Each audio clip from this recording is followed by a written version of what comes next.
doit mettre sur pied et dans un état de droit, il y a une justice indépendante.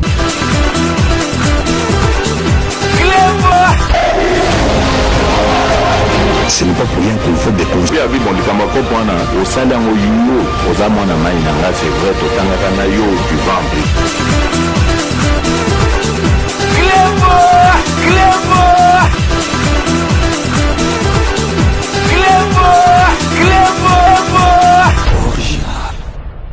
Après plusieurs mois de silence, l'instigateur du combat en France, Papy Volcan, est de retour sur la scène politique. Comme il fallait s'y attendre, il a choisi votre émission Rendez-vous des Patriotes pour s'exprimer. Il sera donc mon invité ce samedi 26 septembre 2020 de 16h à 18h. Bonjour, bonsoir. Na bande konyo surtout Barolanda Sport selongonga oyo boko talela yango. Samedi 26 septembre oyo na rozana plateau ya Monsieur César Ngadi Tomeka Kolobela, Makambo Toleka Namboka Nabiso. L'émission est à téléphone ouvert. N'hésitez donc pas à poser vos questions au numéro qui défile en bas de votre écran.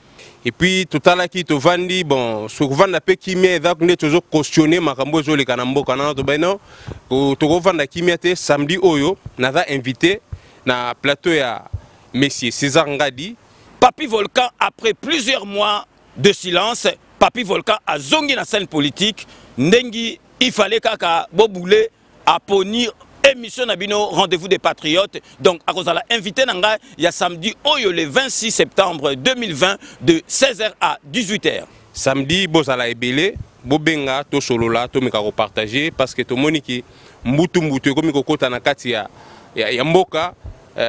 Ndeko Félix Chilombo Tshisekedi Aroleka, Ndeko Martin Fayulu P Aroleka, Congo Erotika la Congo. Émission Ezali à téléphone ouvert. Donc, bon hésitez, bon poser ma question na binonyo surtout na Papy Volcan yende muto banda masolo ya combat à Nakata France à ko répondre bino na ba question na bino nyoso tout. Alors samedi to solo là pour tuer bandeni to koma histoire ya Congo na biso na page d'or. L'instigateur du combat en France, Papy Volcan, est de retour dans la scène politique. Comme il fallait s'y attendre, il a choisi votre émission Rendez-vous des Patriotes pour s'exprimer. Il est donc mon invité ce samedi 26 septembre 2020 de 16h à 18h. Bozala ebele, bobenga to solola to meka ko partager parce que to moniki mbutu comme ko kota na kati ya mboka. Ndeka na ebsa rabino bo bosanate Kanamba kozwa masolo na mbuchu penadikos.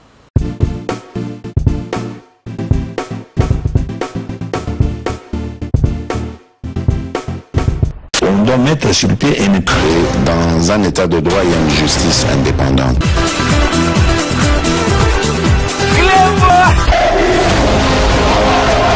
Ce n'est pas pour rien qu'il faut des conseils. C'est vrai,